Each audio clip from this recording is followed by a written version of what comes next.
Hello everyone, Superintendent Dougherty coming to you again with another episode of the Soup of the Day podcast, and my guest today is Kristi Steffens. Kristi is our District Women's Director, and we're going to talk about women's ministries and women in ministries as well. And so, Kristi, as we get started, I know you, but there may be some people watching that don't know a lot about you. So tell us a little bit about your background, how you came to know Jesus, where you are currently in ministry. Yeah.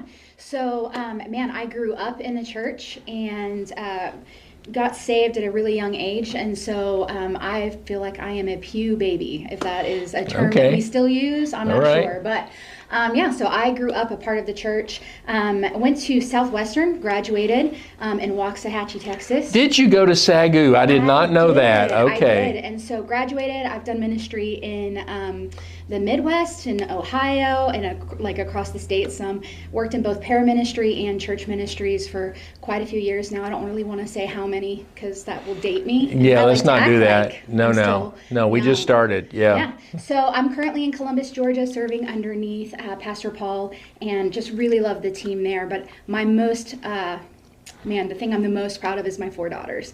So I have 4 kiddos who are incredible, who love Jesus and love ministry, which at this stage in life, I'm really proud to say that. That's awesome. You do have 4 great kids, and I know you're proud of that. So you're at Evangel Church there in Columbus working with Pastor Paul. And how long have you been the District Women's Director? I think I'm going on 5 years now. 5 years, okay, I think all so, right. 4.5, right in there. Okay, all right. But ministry is nothing foreign to you because you've been in it for a while.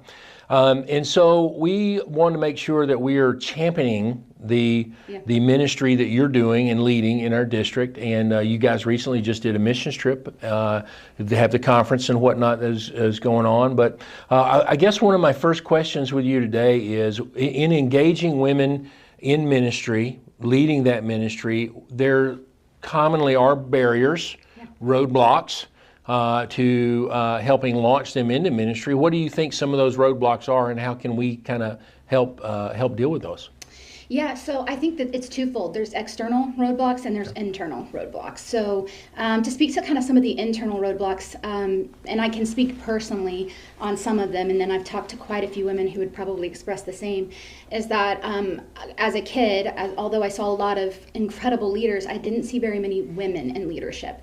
And I remember I was at a church and a guy had given a prophecy over me, and I remember, I actually can go pull out a journal, and I was like, God, that would be really cool. If I was born a man, I could do those things. And it was this internal messaging of like, I have this leadership capacity within me that doesn't have a place, doesn't belong within the context of the church because I didn't see it fitting. And I don't know that that was necessarily society or anyone in particular. This was this internal voice that was going on within me that felt like women couldn't be in leadership and my giftings couldn't be utilized. And then I kind of grew up and started serving in ministries and in different capacities. And I saw that flesh out where it was really tough for women to serve. And so I think there's this internal dialogue with women who, when they dare to believe what God has spoken to them, when they get close enough to him and he starts giving them visions and passion and they can't see it in front of them, they can't see a place for them to fulfill that, they have to kind of deal with this imposter syndrome. They have to deal with this idea that God does call women and we can use our voices, and not only can we need to. It's desperately needed within the context of our church today. And so I think internally there's just a lot of work of just making sure we know who we are and are grounded in God's calling, and then being okay to stand firm within that. And then the exterior I got this. Exterior barriers are more, external barriers are more along lines of like, where do we have space at the table to use those voices and knowing when and how to do that, because my calling I felt like didn't have a place, but there are others who definitely feel called and they wrestle with how to use their voice, and they're more aggressive with trying to create their own space. And so it's not that they're not called, but it's about how do we create a place for them to serve. And so that's where men in leadership who are, I've run into you specifically in this district. I've been such an advocate for women in ministry, and I think that's where the men in our worlds can help mentor women and can help create space at tables. So there's a couple ways to go about it. It's a big topic. The Assemblies of God did very well at its founding on ordaining women. one of the few denominations in the United States that would do that. So out of the gate, we did well. Yes. Over the years, it's almost like we sort of backed up a little bit. Mm-hmm. Culture. Yeah. So that was going to be my next question is you see how culture is kind of working towards creating barriers or even, and I guess some barriers could be mindsets of those things. And so how do you see the church addressing some of those cultures or those barriers? Or are we actually addressing those? Yeah, so I think in some regions, in some areas, and some pastors do it really, really well. As a whole, I think the Assembly of God is really fighting for that space. But if we step outside of the Assembly of God, that's really not a conversation that's going well in our world. And so, although the Assembly of God may say, "Hey, we believe in women in ministry," I'll say like, there's 37,000 credentialed ministers in the Assembly of God. It's a little over that.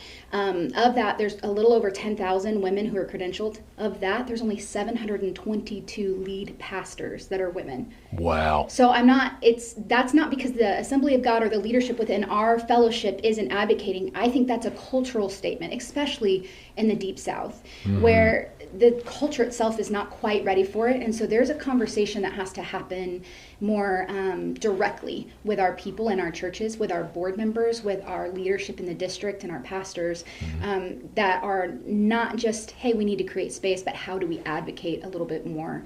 And how does that change your approach to ministry, or what do you do in your approach to ministry to help deal with those barriers? Yeah, so I think that's based on relationships. So because I am a woman, I'm very careful. If we have relationship, I can have really honest conversations about what it looks like for us to advocate for women in ministry. Is there representation? Are we mentoring? Are we tapping them on the shoulder going, hey, we see a gift in you?